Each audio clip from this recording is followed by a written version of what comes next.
I think the single biggest danger to AI is not AI capability or lack thereof. The single biggest danger to AI adoption is politics.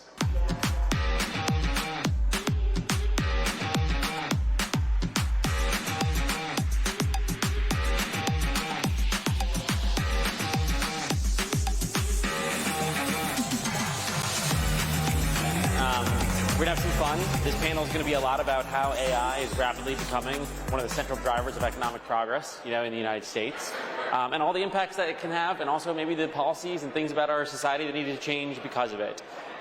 Maybe to first start off, one of the areas that we expect AI to have a huge impact is around education.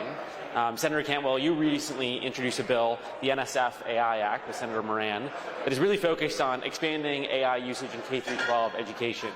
Can you talk a little bit about how you expect AI to impact education across the entire United States, rather than just in corporate, Thomas? Well, Delian, thanks so much for the invitation here at Hill and Valley. Yeah, Great me to too. be here with Vinod, because we worked together on a lot of energy policy, and so now focusing on AI is a great opportunity. But thanks for mentioning the Cantwell-Moran bill. Obviously, one of the things the U.S. government can do is try to expand the economic opportunities for AI education, focusing on access at the K-12 level, but also thinking about how small businesses could get more educated on this. So the federal government needs to really up our investment here. And I noticed that in the rest of the panel discussions, you have a shipbuilding discussion, you have a material science discussion, you have a grid discussion. And so when you think about the competitiveness of the United States in all of those sectors, having a skilled and trained workforce that really understands the tools of AI is going to help us win and be successful in competitive areas that the United States really needs to step on the gas. I think a part of the idea behind AI in education is sort of broadening the economic effects for a broad set of populations. Vinod, you've had some sort of maybe more radical policy ideas around how to take that type of improved economic output for the entire United States, make sure we're lifting the folks up from below, and particularly around some major ideas around tax changes that you could imagine happening partially because of this AI acceleration. Can you expand on that? Yeah, I think the single biggest danger to AI is not AI capability or lack thereof. The single biggest danger to AI adoption is politics. We are starting to see the beginning of this. New York just tried to pass some legislation saying AI doctors can't prescribe or practice medicine. So I do think we need to get the benefits of AI to people before we start disrupting people. There's no question, and people like to dance around it, there will be massive job dislocation. Will there be new kinds of jobs? Maybe, maybe not. I don't know. There's very few things AI won't be able to do today or in the next few years. So I do think we ought to structurally solve this problem by increasing the minimum level of services. The first thing to do is restructure the tax code. AI will favor capital over labor in the historical capital versus labor battle. And so there's no reason in the AI age to have a capital gains tax that's different than ordinary income tax. If we equalize those two, we can be tax neutral and eliminate 125 million people off the tax rolls. Just anybody making $100,000 or less doesn't pay any taxes. That's a pretty good balance, especially since 40% of capital gains tax is paid by people making more than $10 million a year. So I just don't see in the AI era being able to to give capital an advantage. I don't think it'll be needed. Capital doesn't have that many places to go anymore globally. And AI is such a big boom that ordinary income is okay. So that's one. I do think we need to tax tokens and a few other things, but that's a starting point to equalize the labor versus capital balance. Senator, do you think Congress will go for eliminating income tax below 125K? Vinod just put a big vision on the table, for sure. And I think you know, we're a little better at the near term, which is, you know, I was very involved in the Chips and Science Act, which was really how do we get supply chains back to the United States, and as you just mentioned, how do we skill and train people? Those are two things that we do well. And so I think when I look at this next immediate opportunity, I think, okay, well, is it fusion? Is it, as I just mentioned, material science? Is it some other area that AI, I know Kratsios is coming later, you know, the whole genesis of taking, and I think your last panel just spoke to this too, how do you take the national laboratory investment and accelerate that investment that really helps skill and train Americans for those jobs of the future where we know we have to be competitive, where we can't just innovate, we have to be ready for the scaling. And that is what Chips and Science was about, scaling. So that's not to say Vinod isn't bringing up a good discussion point, but it's a really, I'm not sure I can cover it in an amount of time here today. But I do think it's something to think about. But the most immediate opportunity, which is one that government is good at, is, okay, what are those things that we need to prepare for, just like we did with Chips and Science, and what can we do to accelerate that next generation of jobs through AI investment? Vinod, Senator Cantwell, sort of brought up the idea of, sort of fusion starting to be impacted by AI. You've been involved in, Commonwealth fusion systems and a bunch of different radical energy technologies. How do you think AI is impacting some of those types of, like, true hard tech, pushing the frontier scientific areas? It's too early to tell. Obviously, incidentally, 2018, when we committed to investing in OpenAI, we also committed to investing in fusion. By the way, public transit was the third thing, because I think automobiles are a problem and congestion is a problem in cities. But plasma control is best done with AI, and that's a hard problem. But that's not the only problem. I do think these hard things have to be attempted, and that's been the problem. Everybody at the Department of Energy told me when we were investing in Commonwealth fusion, don't invest in fusion. It's not near term, not in the next 50 years. And if we don't try, for sure we will fail. The shot not taken is not going to score. So I do think AI can help, but I think all these things require taking risks that we haven't taken before in all these areas.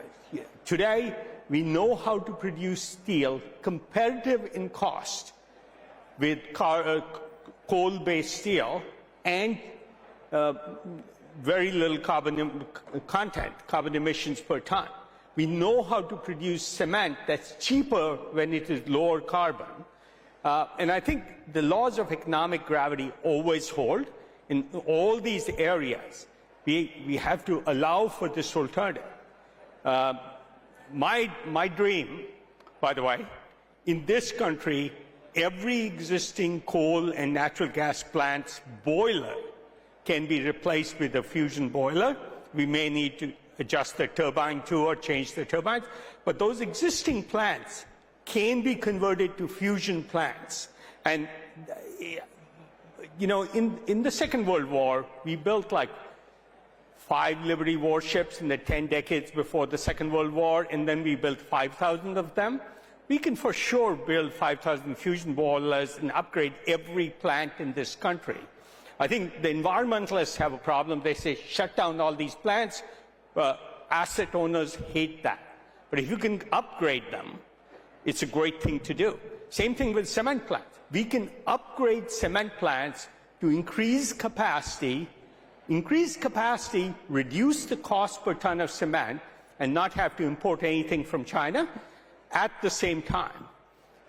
So cement, steel, copper, fusion, you're getting to the right assets at very low cost and near infinitely scalable.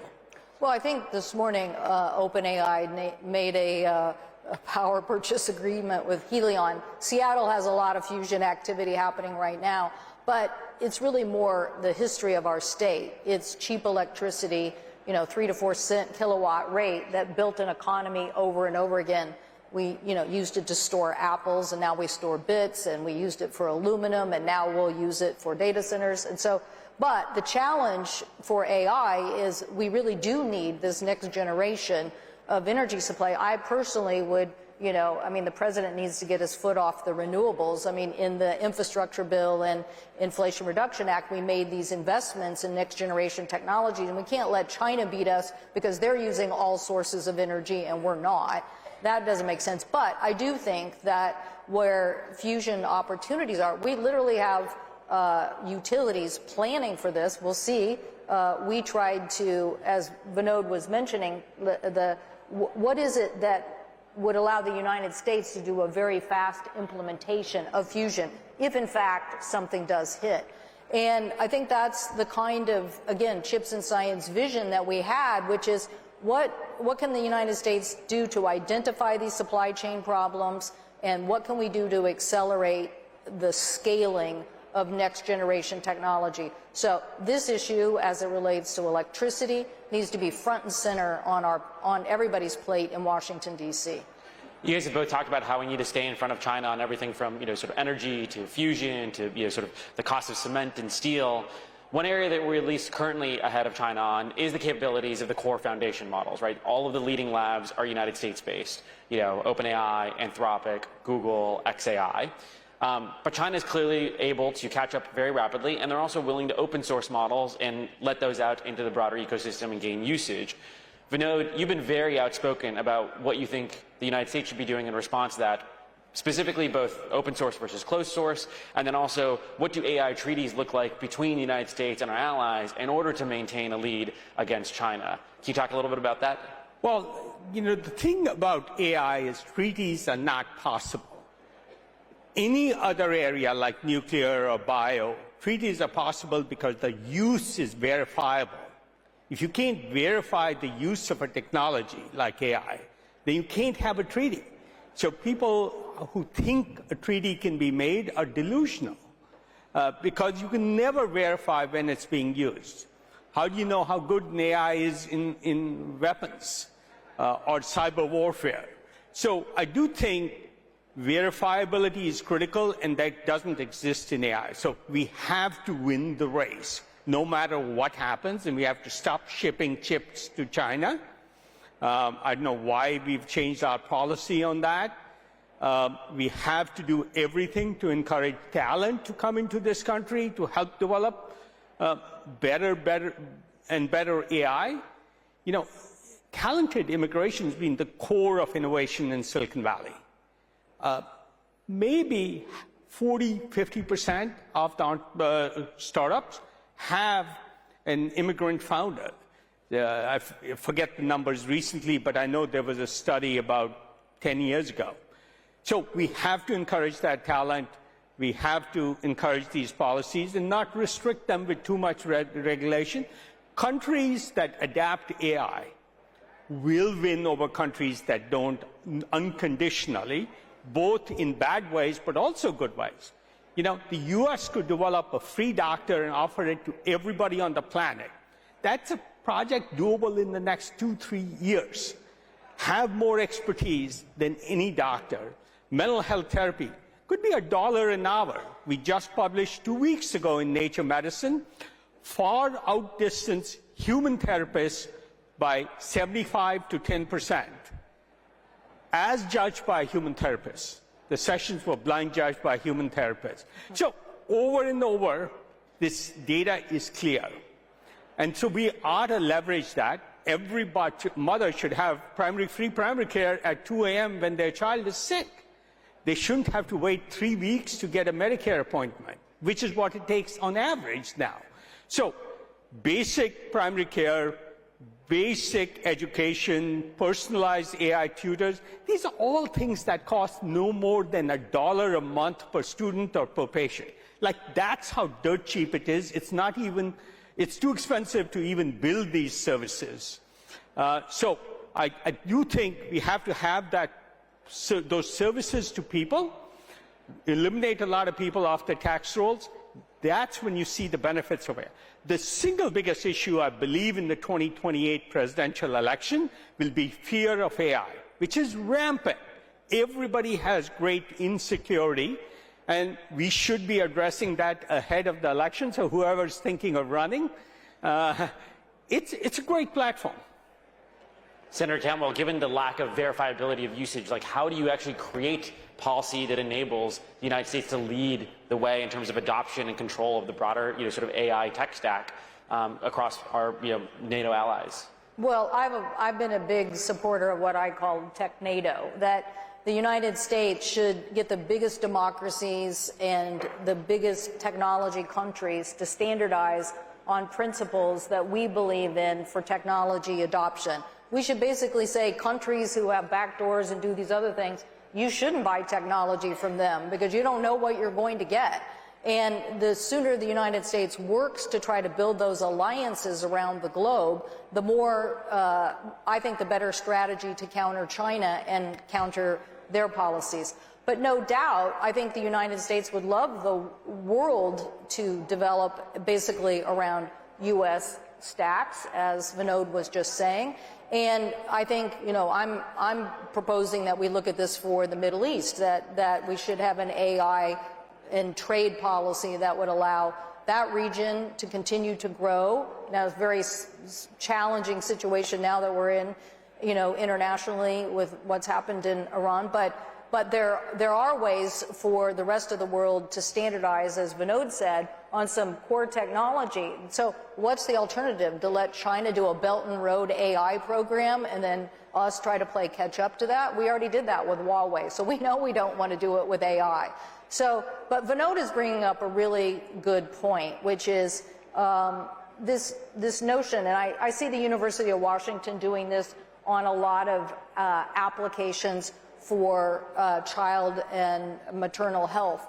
And when you think about it, why aren't we deploying some of these strategies right now? Why aren't we, just giving tools that use sophisticated health information and empowering the public with that health information?